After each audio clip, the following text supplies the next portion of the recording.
All right, you caught me. Doing me horrible business. Grave robbing. It's an horrible business, is grave robbing. Well, there's not many folk that come round here in the middle of the night.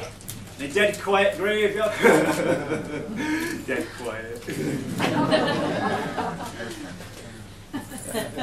I mean, why, eh? Why would I come out here, in the dark, all on me Todd, no one else for company except for the dewy grass and the rolling mists and the cold, chilly air? Well, I'll be honest with you, but it pays well, good sir. Oh, yes. You see, people are often buried with treasures. Think about it, my love. Wedding rings, pocket watches, coins, brass, silver and gold buttons on your lapels, and of course, jewellery and necklaces.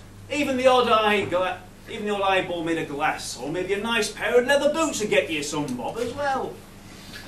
So sometimes, between you and me, it's a little bit like, well, stealing a lollipop from a baby. Unless you come across one with rigor mortis that pries open fingers, then. I've done that. And the other reason is, of course, folks, the peace and quiet. There's nobody around, nobody alive anyway, except maybe the scurrying of a badger, or maybe even an owl hooting his way across. Unless you've got the bad luck to go into the run of another grave robber or a body snatcher.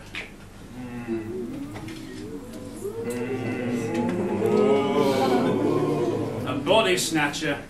A bit weird that. You see, most grave robbers and body snatchers are cowardly, so of course they'll leg it, won't they? First chance they'll get. However, a body snatcher has been paid extremely well, folks, to dig up a corpse and then slice open the flesh and tear out the insides for the organs. I heard it was something to do with magic and lightning. Or was it to do with doctors and medicine? Not quite sure. However, some of these body snatchers are paid extremely well, and let's just say, between you and me, if they think you're muscling in on their turf, they'll have you. They'll kill you. Take your organs. Let's be honest there, folks. Fresh organs from a newly killed body are a lot more use to a doctor than one that's been dead for a couple of hours. At least it's not one of them necro perverts you hear about, isn't it?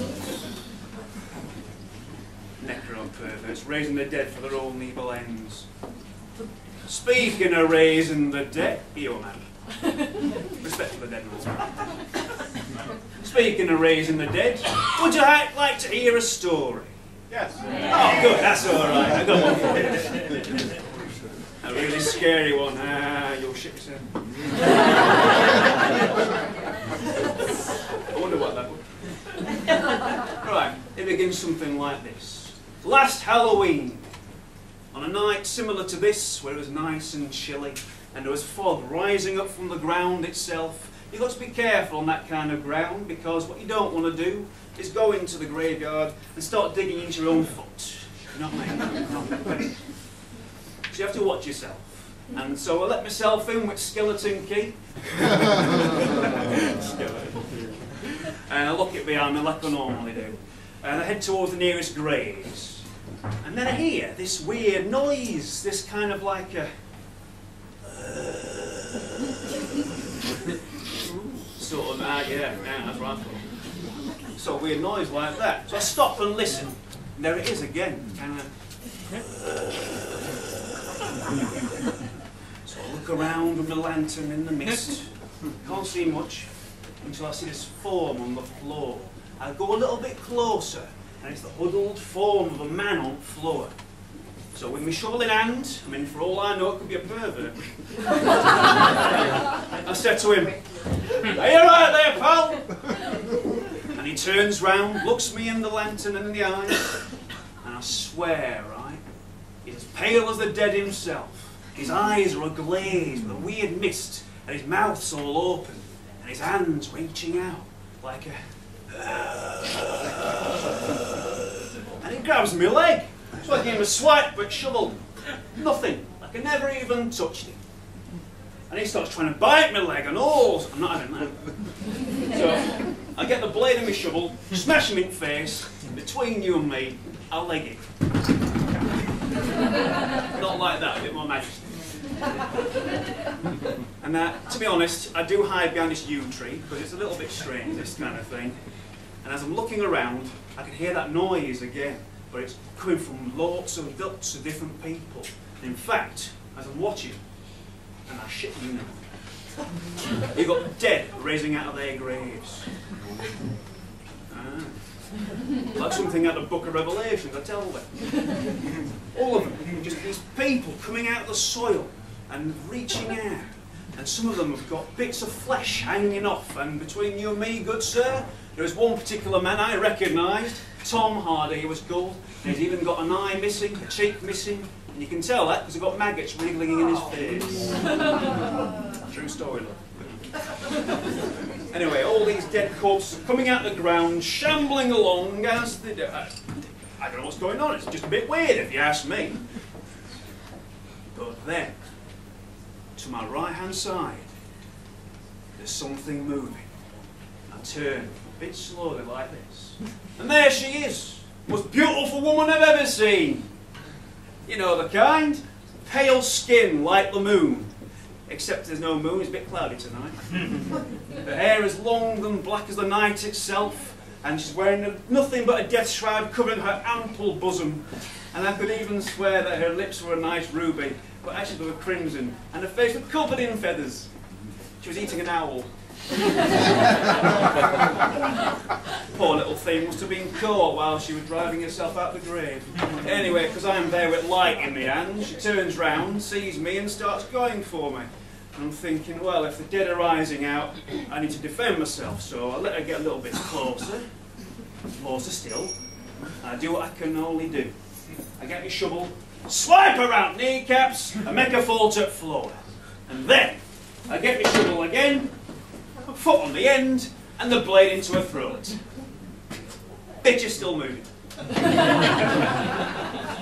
So, I do it again, but harder, faster, stronger, harder, faster, stronger, until you can feel the blade of the metal going right through the flesh of her throat, down to the bone of her spine, and out to the flesh of her neck. Head rolls off. That stops her. Of course, by this point, the rest of the shambling dead have noticed what I'm doing and start heading towards me. And there's a bit of distance between me and the gate, so I've got to go past it, so I do. I bash one out of the way, I smash my old lantern into one's face, sets my light really good, man. And I even have a little bit of a run, and of course I've got to watch out for those tombstones, and then I smash into this big black column of something. And I look up, and there's this weird looking man, really tall like, his hair's all swept back, really pale face, and he's got his long black shroud on. And I said to him, "Hey mate, is that your doing?" And he just looks at me like this, his hand outstretched, and his blazing eyes staring into me. "Silence," he says. And I can't say anything, I'm just stood, I'm just laid there like that. "Rise and be." And I do. The body just sort of gets up on its own accord, like. I can't move a single muscle. And then creepy dark cloak fella, he comes over, puts his really ice cold fingers onto me, face like that, tilts my head, and I can feel his breath going onto my flesh. I can smell his breath as well. The bit like sour vinegar and milk. And then 2 pinpricks on the edge of my neck. I'm not into that kind of thing. And then something strange happens. This really white light comes down from the sky, and this is brilliant, brilliant white light again, but it's all multicoloured. It's like yellow and red and orange flashing away. And because my head's tilted, I can see upwards. And there's this big, huge circle in the sky, and it's shooting this white thing at him. And he starts backing off, letting me go, and he's hissing in the background. All like that. But he's trapped, he can't get out of this weird light. And it gets brighter and brighter and quiet until I have to cover my eyes like this. 30 seconds later, it stops. He's not there anymore. And the shambling corpses, they've gone as well, they've all disappeared.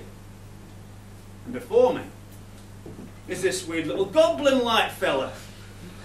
Skinny man, yay big, big bulbous head, big black eyes, and he's got some kind of weird thing in his hands and his really long fingers. I'm assuming it's a him, I didn't see any block and tackle mine. I take up this note, it's like a silver foil but with writing on it, and I put it to the moon, well, to my eyes, and it says, "Needed you as bait, stop. You found our criminal, stop. Sorry for the inconvenience." Don't bugger me. Anyway, weird little goblin fella looks up at me, puts his fingers like this, flicks his fingers, and winks. In a flash of light, he's gone, like nothing else on earth. And that weird thing in the sky just shoots off into the clouds as though it wasn't even there. Yeah. So I'm looking around, a bit cold, and I'm thinking, have I just been taking something I really shouldn't? I look at my shovel. Yeah, it's got a bit of blood on it. Right, so it definitely happened then. Right, I'm going home, says I to myself. And I do. Head off towards gate, and then, in the background, this weird kind of noise, this kind of ding, ding, ding, ding, ding, ding, ding. Ding, ding, ding, ding, ding, ding, ding. And suddenly a thought occurs to me. That's a dead ringer, that is. That's it. You think I'm joking, don't you? Oh.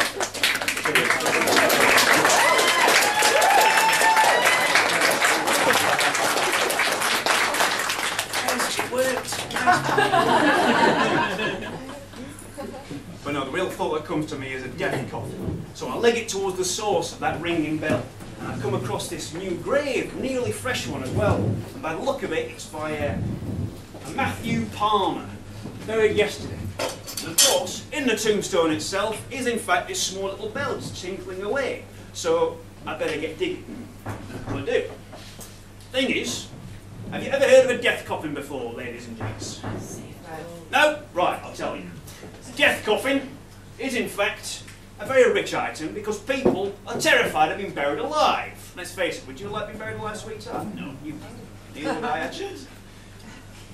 What you do then is you build what's called a safety coffin. Most of these have got a glass lid on top so you can watch the dead for a few hours. If they don't move, you bury them as normal, job's done. However, if that person's still alive, it's not your fault, so as you know they're dead. Well, then you can just pull this cord that's inside the coffin and it runs up through a tube. No, madam, that's not what it is. There's one everywhere. Yeah, we pull this cord in the tube and then this signals the bell. So if anybody's in the graveyard, for example, like me, then we can actually rescue them. So I'm digging into the earth and eventually my shovel touches wood. So I start scrabbling away at the rest of the dirt and I start calling to him because obviously he can hear me now. It's alright, Mr. Palmer. I've heard your bell. I'm coming. And then once all the grave's cleared, prise open the lid and then I get it open. And he's there, poor lad, coughing his head away. And he's still alive, bless me. Get his hand and I take him out and I give him a pat on the back, make sure he's alright. And I said to him, Mr. Palmer, you must have fallen into a deep one there, mate. You're all right. Well, yeah, it's a bit of a horrible experience being buried in one's own coffin, isn't it? Wouldn't know, pal. But I'll tell you what, let's go and get you somewhere else. And the poor fella, bless him, cotton socks, he asked me, have you got anything to drink? So I just say no, which is true, I don't.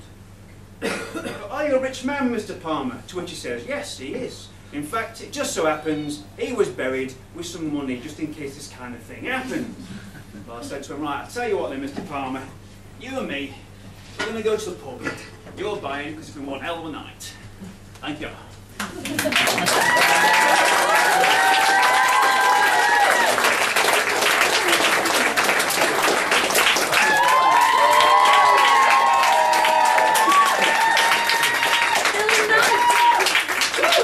The Graverobber!